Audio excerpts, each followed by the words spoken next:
O cidadão que causa um dano para outro tem a obrigação de responder pelas consequências do seu ato. A responsabilidade civil no direito brasileiro é tema da nossa entrevista de hoje.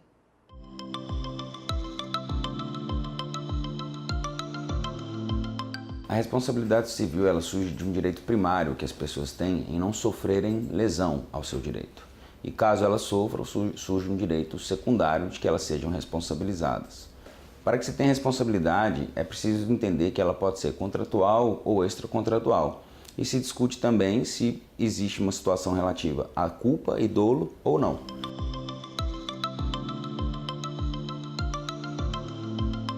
A responsabilidade civil surge a partir do momento que existe uma ação ou omissão por parte de uma pessoa.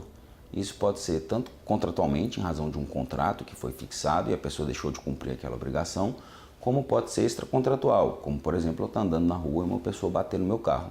Aquela ação ou aquela omissão que é uma conduta negativa, né, que a pessoa deixou de fazer, que a pessoa causou, pode gerar o direito de uma responsabilidade e, uma vez verificada que existe uma relação, uma ligação, um nexo entre a ação, omissão e a lesão, pode surgir a responsabilidade. E aí que surge a importante questão de discutir a questão da culpa ou dolo.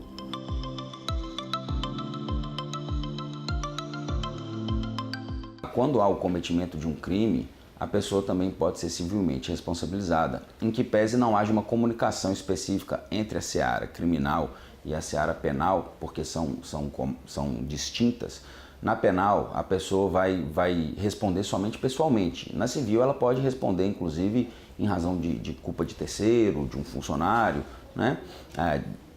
Vício do produto, do fato, né? Então, o que acontece? Quando a pessoa comete um crime, vai ser instaurada uma ação penal e somente se houver alguma situação que a pessoa mostre que agiu em estado de necessidade, em legítima defesa e houver uma excludente de responsabilidade penal, isso se comunicará com a esfera civil. Do contrário, elas são independentes e na esfera civil vai se observar todos os requisitos, ação, omissão, a lesão e o nexo entre uma e outra. Então, uma vez verificada civilmente que existiu esses elementos, a pessoa vai ser responsabilizada civilmente.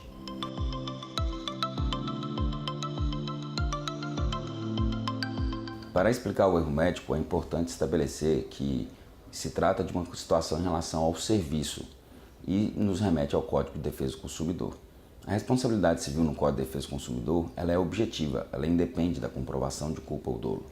E ela pode se dar em razão do fato, do ato, do serviço, certo? Então, quando se trata de uma situação de médico, nós estamos tratando de um profissional liberal. E o profissional liberal, per si, ele responde de forma subjetiva, é uma exceção. Já a clínica, o hospital que ele trabalha, respondem de forma objetiva, independente da comprovação, vigorando a lógica do CDC, cujo prazo, inclusive, é de 5 anos de prescrição.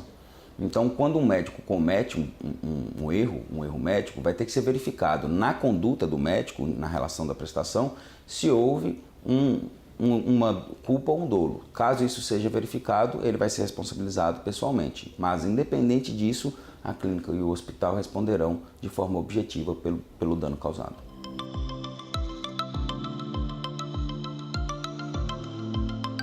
Via de regra, o Estado responde de forma objetiva pela ação ou omissão dos serviços, inclusive daqueles prestados pelos seus agentes. O STF tem entendimento que o agente público não pode responder pessoalmente, mas surge aí, inclusive, a possibilidade de um direito de regresso.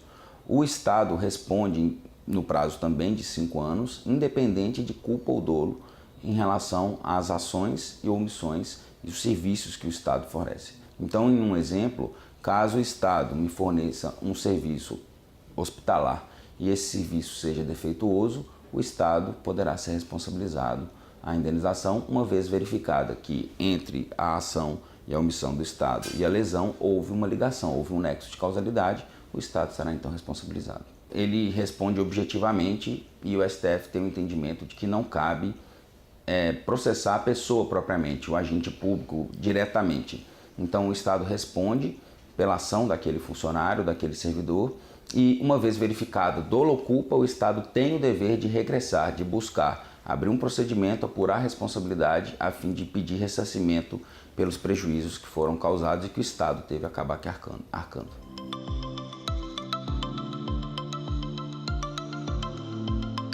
Então imagine que eu estou conduzindo um veículo e nessa condução um carro me fecha, eu tenho que desviar e acabo batendo em um muro. O resultado danoso, quem causou foi eu, então serei eu o responsável pela indenização daquela pessoa do muro. Só que eu fiz isso em razão de uma necessidade que tive para desviar, para evitar um mal maior. Então surgirá o direito de regresso.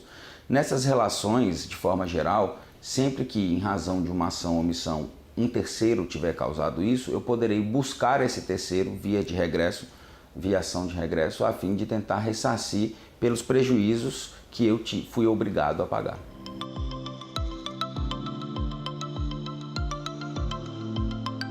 A responsabilidade civil ela está em relação ao mundo, então nós temos tanto situações contratuais, todas as situações de contratos geram responsabilidade civil, de um contrato simples de uma pessoa que eu contrato para fazer uma reforma na minha casa. Isso, se o serviço não for bem prestado, pode gerar uma situação, tanto quanto daqueles serviços mais comuns, que são muito comuns em relações de consumo. Então as pessoas consomem telefonia, as pessoas compram telefones, as pessoas viajam, passagem aérea, as pessoas têm planos de saúde, né? Então estas são as principais demandas que geram lead, que geram briga, uma vez que dentro daquele serviço ou dentro daquele produto havendo um vício ou aquele serviço sendo mal prestado, surgirá a possibilidade de discussão da responsabilidade daquele fornecedor, daquela empresa, daquela pessoa, no que diz respeito à lesão que a ação ou omissão dela tenha causado.